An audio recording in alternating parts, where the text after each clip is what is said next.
dia, boa tarde, boa noite, caros alunos. Vamos estar mostrando para vocês como é que faz uma análise de variância, isso no software R, né?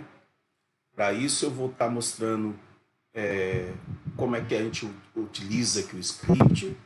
Esse script aqui depois vai ficar disponível para que vocês também possam fazer as consultas, né? Então, vou explicar linha por linha e ao longo que eu vá explicando, também vou estar executando cada uma dessas linhas aqui para a gente conseguir ver como é que ele se comporta. Então, essa primeira linha aqui é a linha que vai executar a limpeza da memória do computador. Então, ele vai apagar todos os valores que estão na memória. Essa segunda linha, nós vamos verificar se realmente foram apagados ou não. Eu vou até executar aqui a segunda linha primeiro, para depois vocês verem, tá? Vou só inverter a ordem.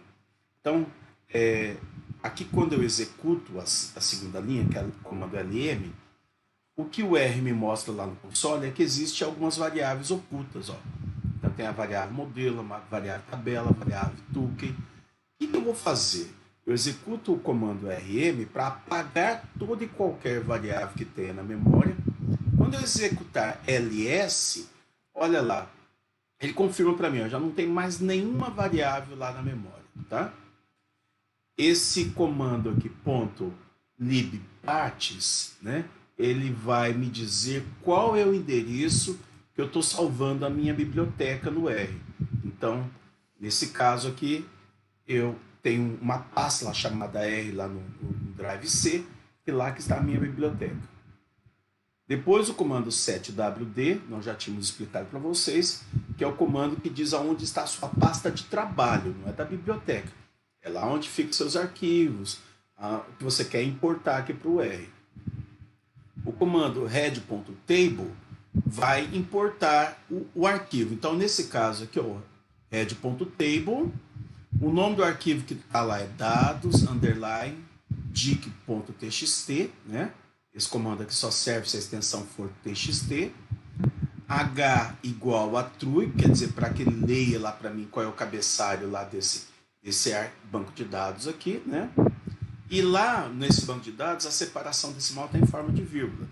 Vamos executar aqui e já vamos mostrar para vocês, aqui no comando tabela, como que ficou. Então, ele acabou de trazer para mim lá o banco de dados. Então, tem uma coluna chamada ensaio, que são os nossos tratamentos, uma outra chamada repeticão. Por que repeticão? Porque não pode ter acentuação, tá?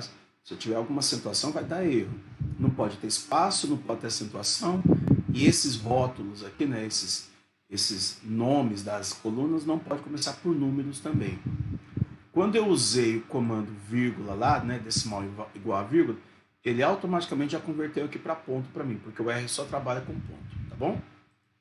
O comando attach, que é esse comando aqui, ele permite que eu chame cada uma dessas colunas aqui dentro do meu banco de dados, dentro do meu data frame, tá?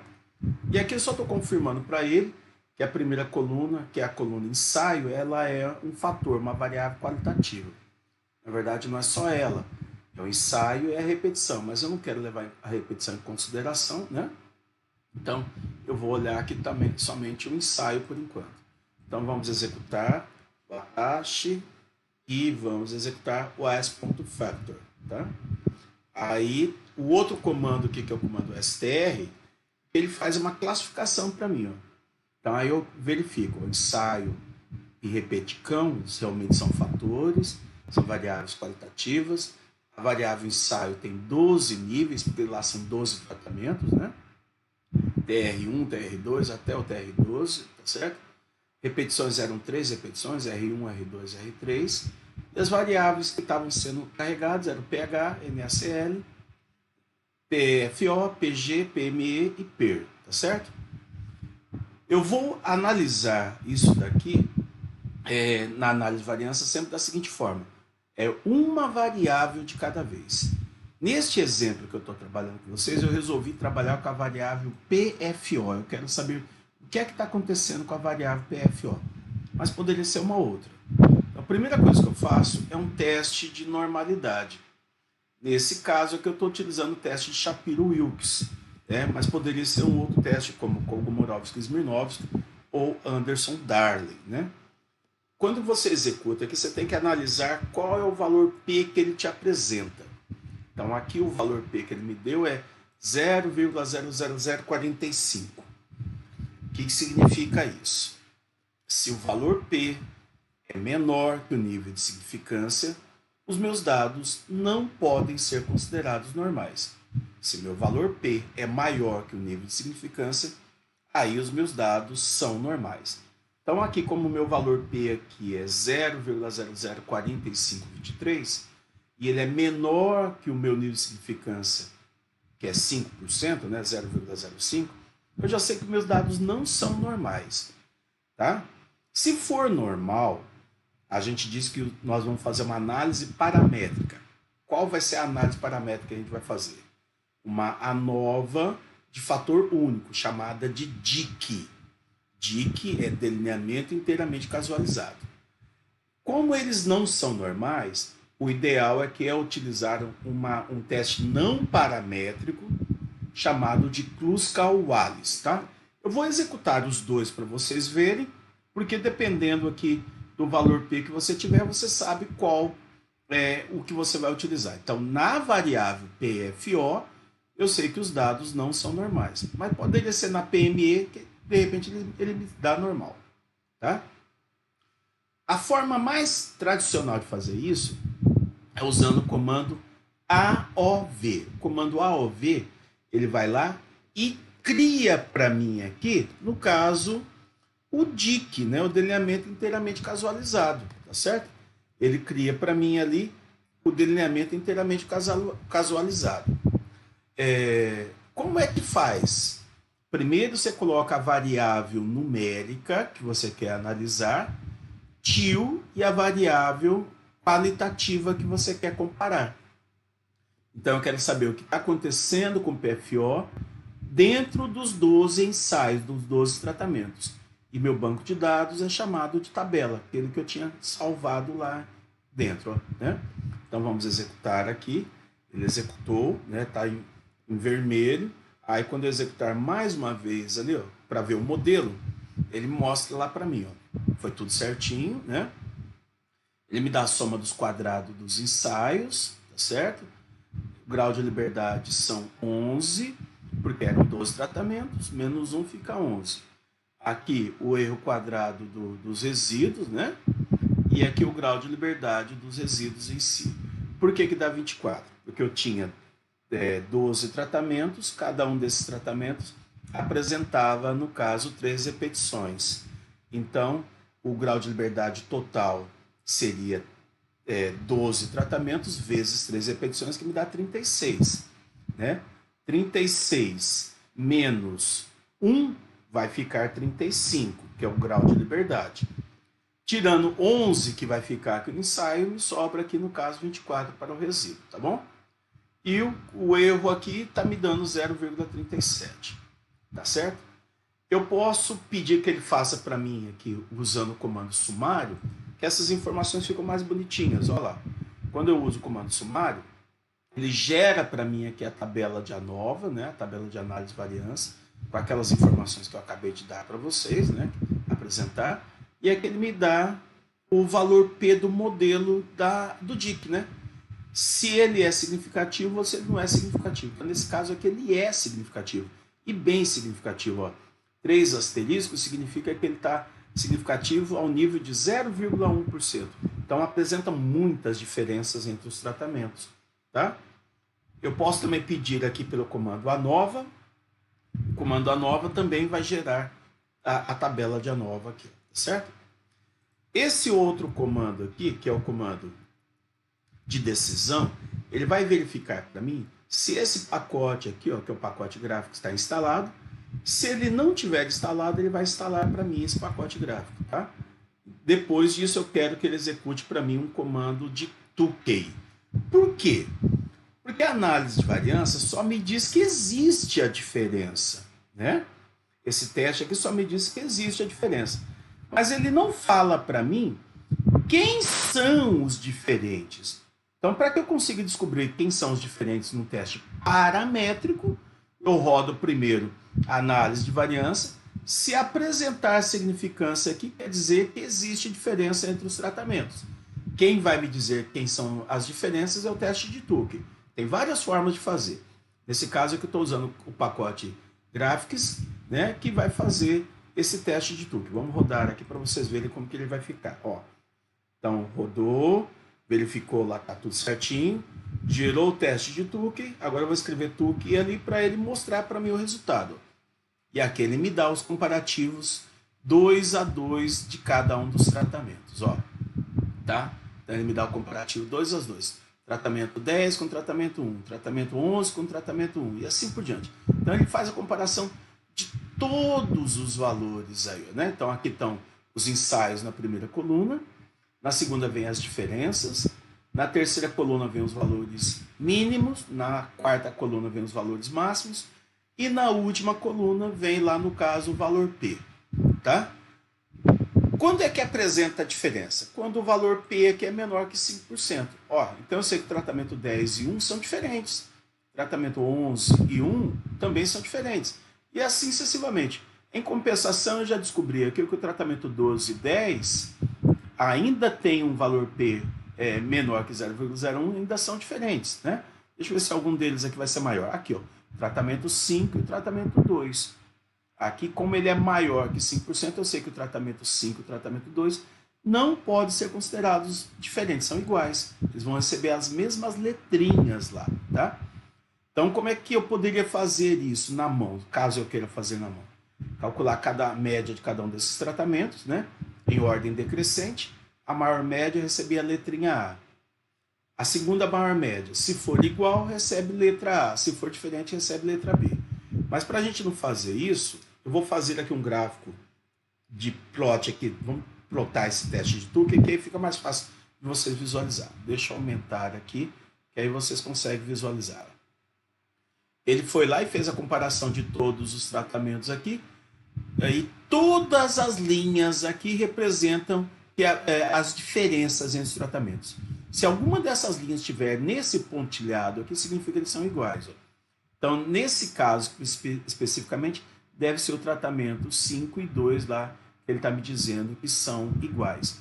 Tem um ali que está bem próximo ali, mas está um pouquinho longe, tá? Então, vamos ver isso daqui de uma outra forma, fazendo um box plot. O box plot também permite que eu veja isso. Ó. Olha lá, então aqui no box plot eu consigo fazer isso. Só que aqui no box plot eu fiz com todas as variáveis, tá? Ó, o pH variou muito pouco, o NaCl variou muito pouco, o PFO variou muito pouco, o PG variou muito pouco. O PME, além de ter uma grande variação, apresenta um outlier lá em cima, ó, PME. E o PER também apresenta um outlier lá em cima. Então, naquela aula passada eu expliquei para vocês como é que a gente fazia a análise do outlier.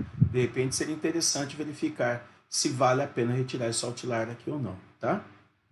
Então, aqui eu vou fazer um box plot só com a variável PFO. Então, se eu analisar só a variável PFO, ele vai verificar para mim qual é o comportamento dela em relação aos ensaios.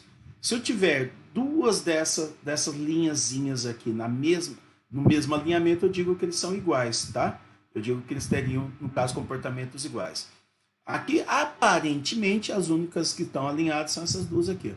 Aqui é o tratamento 2 e aqui é o tratamento 5.